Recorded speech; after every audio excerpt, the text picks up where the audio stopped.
When we are talking about disaster risk management, women should be at the forefront in decision making. Why?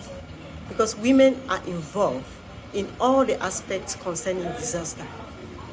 If you think about those who are affected, it's the woman that takes care of the affected people in the hospitals. If you think about those who are taking care of people back at home, it is the woman who is always at risk because she is always at home. And when this disaster takes place, like when the houses were collapsed, we heard that it's a woman that was killed inside. So the women are the people who take care of the home. So they should know exactly where their homes are being built and in order to keep them safe, because they are always the prime victim. Then talking again about why the women should be involved.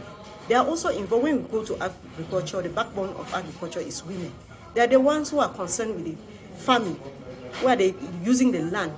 So when they are taking decision on how to put a building where and how, the woman should be at the forefront. They should know, because they are the actors in the field. They are the most, even when you talk about waste, they are the highest people who generate waste at home. So they should be at the forefront to take the decision. If we take, for example, in the part where I come from, what we are facing there is they drop diapers in the source, water source, where people are taking drinkable water. So in that case, it's the woman who dump that diapers into that source. It is not the man. So the woman should know what it takes to put a dead where. So they should be at the forefront when decisions are being taken. Yeah, as far as the disaster risk management is concerned, women are supposed to be on the decision-making table. Reasons being that women suffer a lot during this disaster. Yeah, I'm saying so because when this water comes, most of the men are always out, and then you see only the women around to handle everything that concerns the disaster. At times they are fighting between children, at times struggling to remove things all alone, and so on. They feel the impact, but the men will only come and then hear the results. They are never indoors. So I feel that in any decision making, women should be there. When women are there, we will try as much as possible to give our own suggestions in connection to the decisions they want to take. Like we who are really there, we have been struggling to see what is really the cause. On that table, we will try to present some of the causes of this disaster, and we as eyewitness will tell them the consequences of this disaster.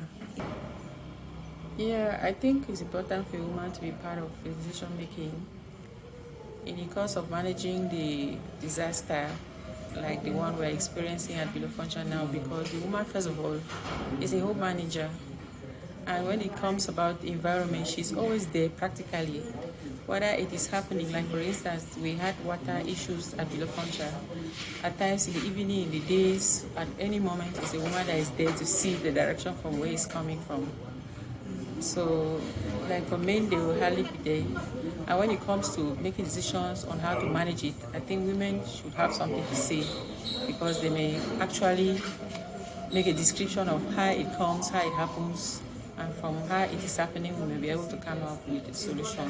Yes, women, like in this environment, they are the highest set of people that are involved in agricultural activities, meaning that after managing the home, the next thing is to manage the farm.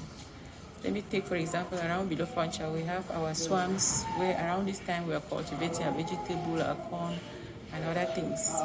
But like this year, around this time, nothing is being done there because water has consumed almost all the farms. And like that is the woman who feels a lot of pain, and not the man, because he hardly goes there.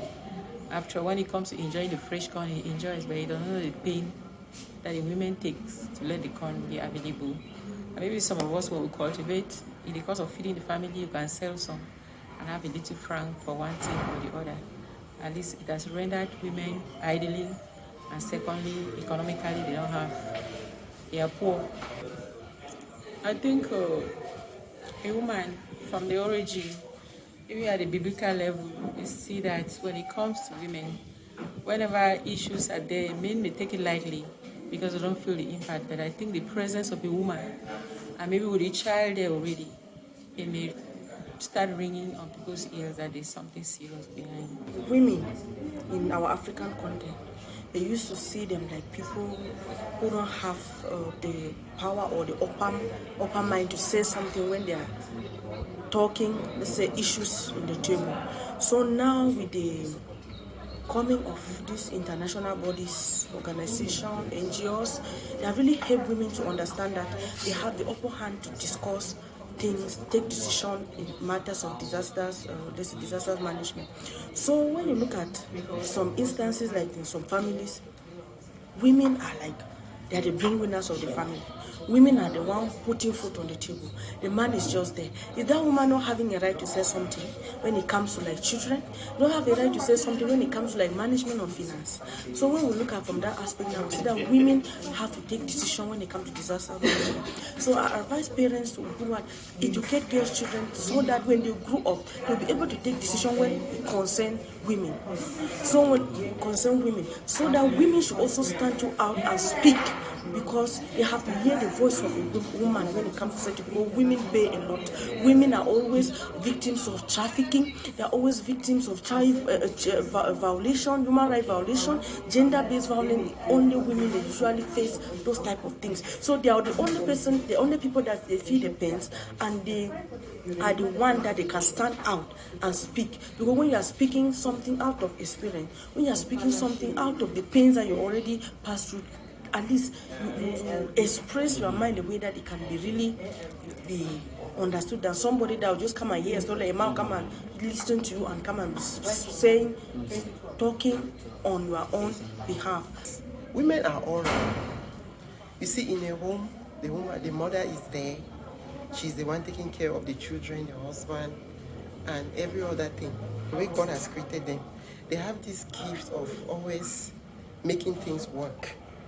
Take for instance, in disaster management, when women can be seen as leaders, because when they take decisions, they do their best to see that it is implemented, the kind of words they use to make sure that it works, the way they carry out their activities on the field, it is more convincing, and you see a reason why it has to be the way they are explaining it.